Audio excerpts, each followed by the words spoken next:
Hi friends, இன்றைக்கி பச்சரிசி மாவு முருங்கைக்கீரை ரொட்டி செய்ய போகிறோம். நான் அதுக்கு 2 கப்பு பச்சரிசி மாவு எடுத்திருக்கேன். ஒரு கைப்பிடி அளவு முருங்கைக்கீரை எடுத்திருக்கேன். ஒரு பெரிய வெங்காயம் கட் பண்ணியிருக்கேன். கொஞ்சம் சோம்பு எடுத்துக்குவோம். நான் தேங்காய் துருவி வச்சுருக்கேன். இப்போ எப்படி செய்கிறதுன்னு பார்ப்போம். பச்சரிசி மாவில் முருங்கைக்கீரையை சேர்த்துக்குவோம்.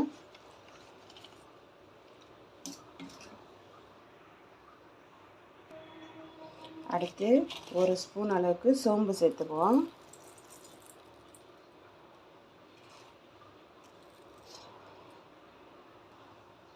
அடுத்து கட் பண்ணி வச்சுருக்க வெங்காயத்தை இதில் சேர்த்துக்குவோம்.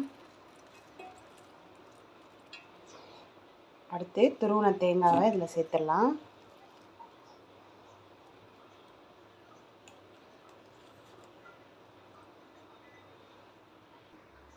தேவையான அளவு உப்பு சேர்த்துக்குவோம். இப்போ கொஞ்சம் கொஞ்சமாக தண்ணி சேர்த்து நம்ம மாவை பிசைஞ்சுக்குவோம்.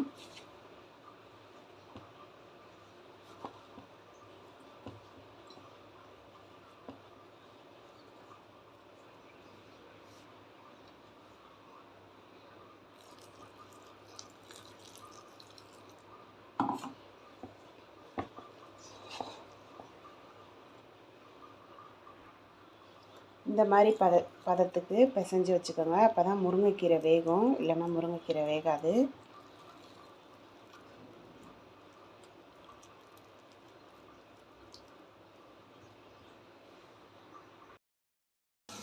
இப்போ தோசைக்கல் வச்சாச்சு. அடுப்பில் கொஞ்சம் எண்ணெய் சேர்த்துக்குவோம்.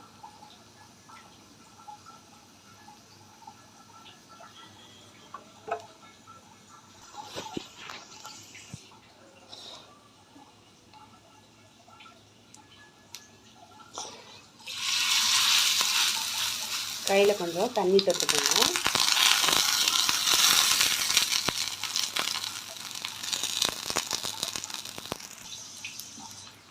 அடுப்பை கொஞ்சம் மீடியமான சைஸில் வச்சு வேக வைங்க. அப்போ தான் முருங்கைக்கீரை வெங்காயம் எல்லாம் நல்லா வெந்து வரும்.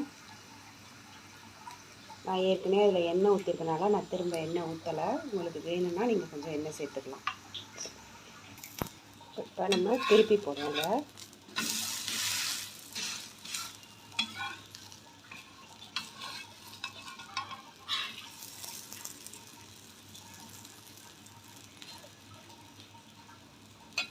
இது பாருங்கள், நல்லா எப்படி கிறிஸ்பியாக வெந்து வந்துருக்குன்னு.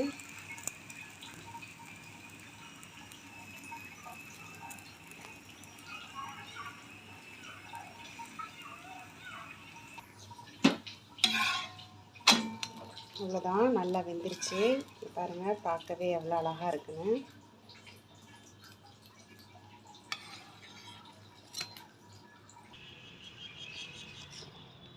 பாருங்கள் எவ்வளோ நல்லா இருக்குன்னு. இது மாதிரி நீங்களும் செஞ்சு பாருங்கள். செஞ்சு பார்த்துட்டு எப்படி இருக்குன்னு சொல்லுங்கள்.